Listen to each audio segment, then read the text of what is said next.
Here with me to talk more about Janet Yellen and the Fed, John Ryding, chief economist and partner at RDQ Economics. He was formerly an economist at the Federal Reserve Bank of New York, and before that, on the other side of the pond, an economic advisor at the Bank of England. John, thank you for taking some time out on this Friday evening for us. Let's talk about Janet Yellen here. I mean, what do you expect from her, especially after such a huge presence there like Donald Cohn's? I mean, can she fill his shoes? Is she expected to do that?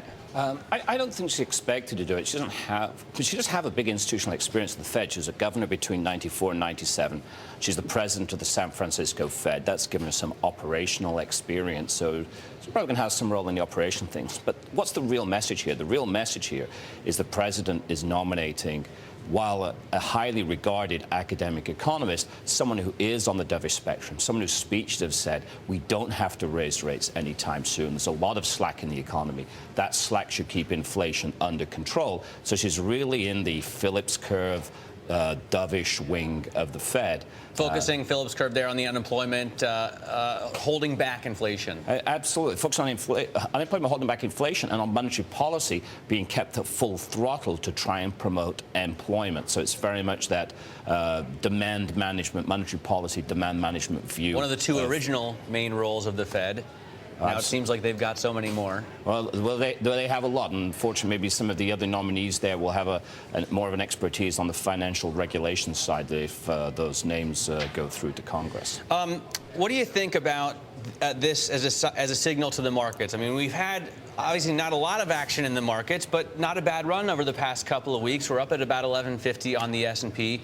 Can the markets breathe a sigh of relief with this extremely dovish choice? Well, in the end, dovishness really isn't, and low interest rates aren't really ultimately the friend of the equity markets over the long haul if they promote inflation, though it is more of a friend to equities than to bonds. But I don't think this signals a really big change from the Fed. Ben Bernanke himself was not on the verge of raising interest rates. He, too, is very much in that Phillips curve mode. Janet Yellen's speeches now look much like Ben Bernanke's speeches looked in 2003 when he was advocating the Fed didn't raise rates. And then when the Fed did raise rates, he was advocating gradualism in raising rates. I see Janet Yellen playing very much that kind of role, and her speeches will, I think, emphasize that the Fed's going to have a large balance sheet and rates are going to be close to zero for some time to come. The equity market, I think, is doing well.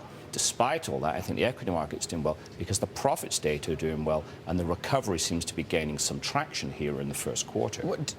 Before we talk about that, don't they want to raise rates at least a little bit? I mean, don't they need to put a little ammunition back in their belts here?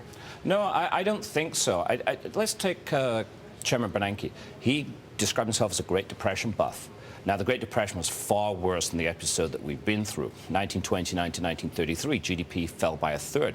Then, as the economy was recovering a couple of years later, the Fed made a move to withdraw some of those excess reserves out of the banking system they've put in.